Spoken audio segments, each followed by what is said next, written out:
Eh bien, je suis tombée dans la physique quand j'avais 15 ans. J'ai commencé la physique en seconde parce qu'à l'époque on commençait la physique en seconde et j'ai tout de suite adoré ça. Donc voilà, j'ai décidé que je voulais être physicienne sans avoir la moindre idée de ce que ça voulait dire en fait. Mais voilà, j'ai aimé la physique tout de suite. Et puis ensuite, j'ai fait un bac scientifique. J'ai été en prépa. J'ai été à l'École normale supérieure de Fontenay-aux-Roses faire de la physique. Et puis ensuite, je me suis spécialisée en astronomie, parce que l'astronomie aussi, c'est venu assez vite après le choix de la physique. Et donc j'ai fait ce qui était un DEA à l'époque, qui est maintenant un Master 2 d'astronomie, à l'Observatoire de Meudon. Et puis ensuite j'ai fait une thèse, comme c'est obligatoire, que j'ai faite un an en Chine, où j'ai dû suivre mon mari qui faisait son service militaire en coopération à l'ambassade de France à Pékin. Et ensuite, j'ai fini en France. Donc j'ai commencé à travailler sur les amas de galaxies en Chine. Ensuite, je suis rentrée en France et la personne qui a encadré ma thèse ne travaillait pas là-dessus. Donc finalement, j'ai changé de sujet. J'ai fait une thèse en deux moitiés, avec l'autre moitié sur les galaxies à noyau actif. Et puis ensuite, j'ai travaillé pendant un an, un peu plus d'un an, comme professeur dans un lycée, professeur de physique-chimie, en attendant d'avoir un poste dans la recherche. Et puis j'ai eu un poste d'astronome, astronome adjoint, à l'Observatoire de Paris, mais j'étais détachée à l'Institut d'astrophysique de Paris, donc l'IAP, et j'ai fait toute ma carrière à l'IAP, parce que voilà, c'est un très bon laboratoire, donc je n'avais pas vraiment de raison d'aller ailleurs. Bravo. On a vu que vous aviez reçu aussi la Légion d'honneur. C'était Ça a dans été... quel... Est-ce que vous pouvez nous faire part un peu de...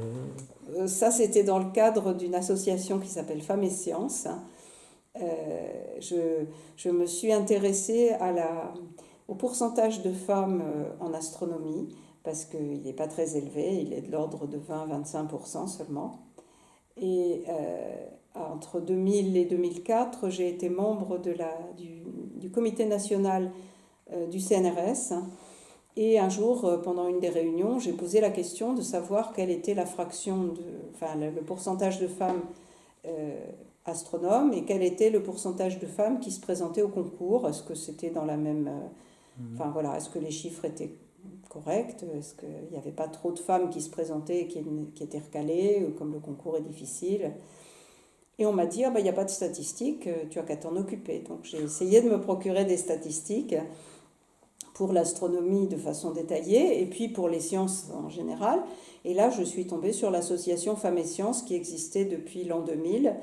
À l'époque, ça devait être 2002 ou 2003. Et donc, j'ai rencontré les membres de Femmes et Sciences et j'ai trouvé que cette association me convenait parfaitement parce que le but était double, à la fois d'inciter les jeunes et en particulier les filles à suivre des carrières scientifiques, si ça leur plaît, mais voilà, essayer de contrer cette idée qui est ah mais non, les filles ne sont pas bonnes en maths, les filles ne sont pas bonnes en sciences, c'est réservé aux garçons, parce que non, voilà, elles peuvent être aussi bonnes. D'ailleurs, quand on regarde les résultats au bac, les filles réussissent plutôt mieux. Et puis après, elles partent faire autre chose. Et c'est toujours le cas. Donc on essaye voilà, de leur dire, mais si vous avez envie de faire des sciences, allez-y, vous pouvez très bien. Et puis on essaye aussi disons, de s'occuper un peu des carrières des femmes, de vérifier qu'il n'y a pas ce qu'on appelle le plafond de verre, c'est-à-dire que on trouve un certain pourcentage de femmes au niveau le plus bas, et puis plus on monte, et moins il y a de femmes. Par exemple, il y a très peu de femmes qui sont recteurs d'université, euh, président d'université, je veux dire, recteur d'académie. Euh, voilà, donc ça aussi, ça nous interpelle. On essaye de comprendre pourquoi. Et puis, on se dit qu'aussi, en tant que professionnel de la science, on peut servir un peu de modèle à des jeunes pour les inciter à faire des sciences. À s'engager dans Voilà. le domaine. Et donc j'ai mis un pied dans cette association. Je suis devenue membre de l'association, puis je suis devenue membre du conseil d'administration, puis je suis devenue vice-présidente, et puis je suis devenue présidente pendant 2 ans. Et puis, voilà, à la suite de ça, j'ai eu la Légion d'honneur, en gros pour me remercier du travail que j'avais fait au sein de l'association.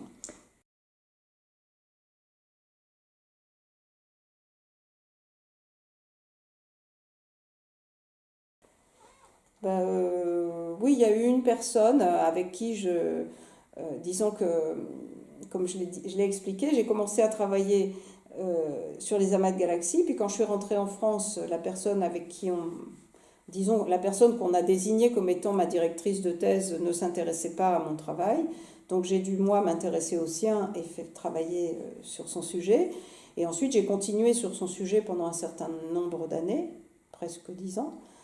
Et 8 ans, je sais pas. Et ensuite, j'ai rencontré quelqu'un qui s'appelait Daniel Gerbal, qui m'a proposé d'aller travailler dans son équipe. Et donc, j'ai recommencé à travailler sur les amas de galaxies, cette fois-ci en rayons X, avec lui et avec d'autres. Alors, au départ, lui, il travaillait à Meudon. Et puis, au bout de quelques années, il est venu à l'IAP. Donc c'était devenu plus facile de travailler ensemble, mais pendant je sais pas, peut-être 5 ans, 6 ans, 7 ans, c'est moi qui allais à Meudon travailler avec lui, un jour ou 2 par semaine. Et puis, de temps en temps, il venait aussi à l'IAP, et voilà, et puis on peut aussi travailler à distance. Mais c'est vrai que c'est lui qui m'a réincité à travailler sur les amas de galaxies, et qui m'a aussi poussé, je dirais, comme quelqu'un de plus âgé pousse quelqu'un de plus jeune, puisqu'il avait une vingtaine d'années de plus que moi. Et donc, quand j'avais 35 ans, il en avait 55. Donc, lui, il estimait que sa carrière était déjà un peu derrière lui. Et donc, il me poussait en avant, comme moi, j'essaye maintenant de faire avec mes jeunes. Parce que, voilà, oui.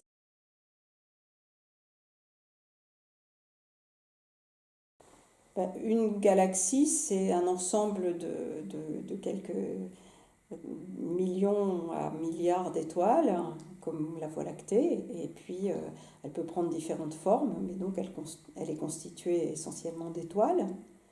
Et puis un amas de galaxies, c'est un ensemble de galaxies, et un amas de galaxies contient aussi un gaz très chaud qui émet en rayons X. Et puis, tant les galaxies que les amas de galaxies contiennent aussi de la matière qu'on ne voit pas, mais dont on perçoit, disons, on mesure les effets gravitationnels. Donc il y a de la masse qu'on ne connaît pas, on ne sait pas ce que c'est, on ne sait pas de quelles particules cette matière est constituée, mais il y a de la matière, de la masse qui manque.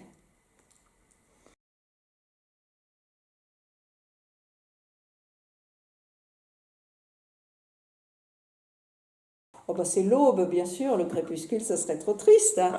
C'est l'aube parce qu'on a encore beaucoup de choses qu'on ne comprend pas, justement la matière noire. Et puis il y a aussi ce qu'on appelle l'énergie noire, qui est une notion encore plus bizarre. Hein. C'est-à-dire qu'on s'est rendu compte il y a une vingtaine d'années que l'univers non seulement est en expansion, mais est en expansion accélérée. Donc l'expansion va de plus en plus vite. Et cette expansion accélérée s'expliquerait par une forme d'énergie qu'on appelle l'énergie noire. Et tout ça, c'est quand même très mystérieux. Donc il y a encore beaucoup de choses à découvrir au XXIe siècle.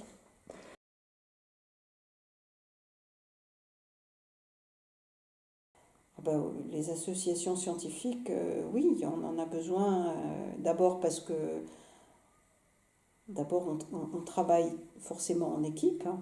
Ensuite, les équipes ont besoin de se connaître les unes les autres. Donc, pour les astronomes, par exemple, il y a la Société française d'astronomie et d'astrophysique, qui est au niveau national, qui a une réunion tous les ans, avec des séances plénières, justement, où on a, disons, un exposé pour chaque grande thématique de l'astronomie. Et puis il y a aussi des discussions sur la politique de la science en France, l'Agence spatiale européenne, le CNES aussi, qui est le centre d'études spatiales, enfin tout ça.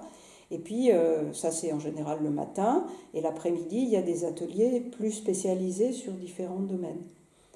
Donc la SF2A, c'est au niveau national. Ensuite, au niveau européen, il y a la Société européenne d'astronomie, qui organise chaque année un grand colloque avec en fait plusieurs colloques en parallèle. Et puis il y a l'Union astronomique internationale qui regroupe les astronomes de partout et qui se réunit tous les 3 ans et qui organise aussi un certain nombre de grands congrès tous les 3 ans.